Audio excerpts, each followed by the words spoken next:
Today, the Vaishnava faith operates on a massive scale.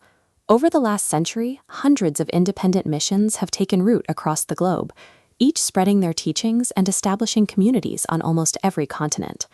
This graphic illustrates what is known as the Chaitanya tree.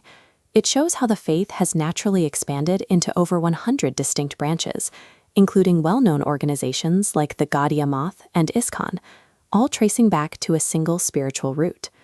But when a movement grows this fast and forms this many independent branches, it faces a serious risk.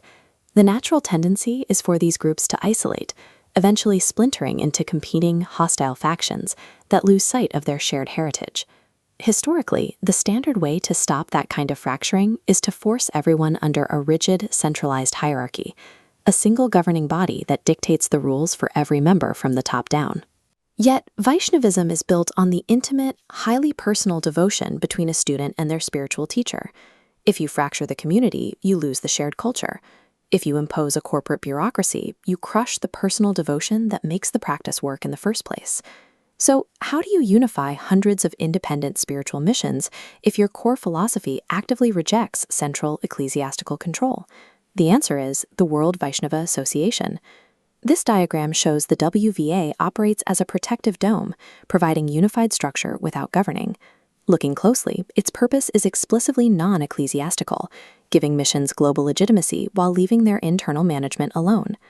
While this might sound like a modern approach to collaborative management, the blueprint for this exact structure was actually drawn up in a sacred forest over 5 centuries ago.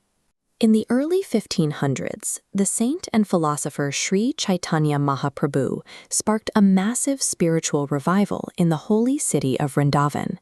His closest followers, known as the 6 Goswamis, were tasked with organizing the rapidly expanding community of disciples. Among them, Srila Jiva Goswami took the lead in coordinating the group's early efforts. They spent their days excavating lost historical sites and writing extensive philosophical texts, but they also established a formal association known as the Vishwa Vaishnava Sabha.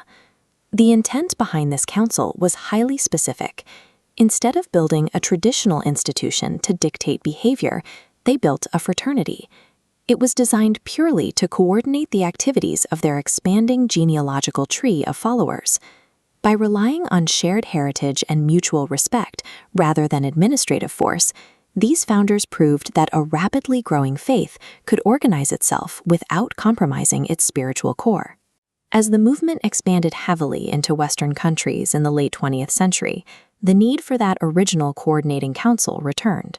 Under the guidance of senior leaders like Srila B.P. Puri Maharaja, this historical council was officially registered in New Delhi in 1996 as the World Vaishnava Association. This chart breaks down the modern mechanism. The right side spiritual function shows the WVA stays out of spiritual instruction, relying strictly on personal devotion. Meanwhile, the left side's institutional function outlines where local missions handle their own legal registrations and daily administration. By clearly drawing a line between the legal realities of running a local temple and the deeply personal nature of faith, the WVA protects the autonomy of every single branch while keeping them connected. Once those independent missions connect under one umbrella, they can pool their resources. This graphic shows the common interest services member missions participate in. They collaborate physically to clean the Yamuna River, restore historic buildings in Vrindavan, and coordinate printing vast libraries of sacred texts, projects often too large for a single small mission to manage alone. Beyond physical labor, the association provides legal and social cover. If we look at this map detailing protective interventions, we see that the WVA acts as an international defense shield, stepping in to support local groups facing governmental bans or legal challenges in places like Poland and Russia. It operates as an active sanctuary. It defends its members from external political attacks, while simultaneously providing an environment that starves out the internal disease of sectarian rivalry. To join, missions simply need to be legally registered and transparently managed. Beyond that baseline, they are completely free to chart their own course, initiate their own students, and finance their own projects. The entire model is built on the premise that true spiritual unity does not require everyone to look, act, or manage their temples in exactly the same way. By fiercely respecting the independence of every individual mission, the WVA proves that diverse branches can flourish on their own, while remaining deeply and safely rooted in a shared global heritage.